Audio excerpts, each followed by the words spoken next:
Let's restore this hatchet.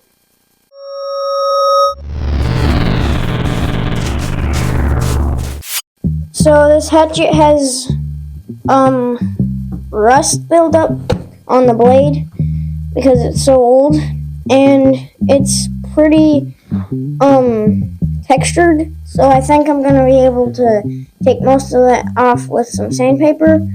So let's see how that goes.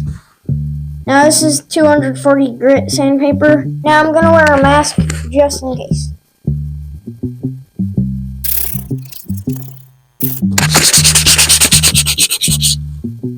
Alright, that's all the rust we got off, and this is how it's looking. I think I'm going to give it a vinegar bath for a few days, and then we'll check back in.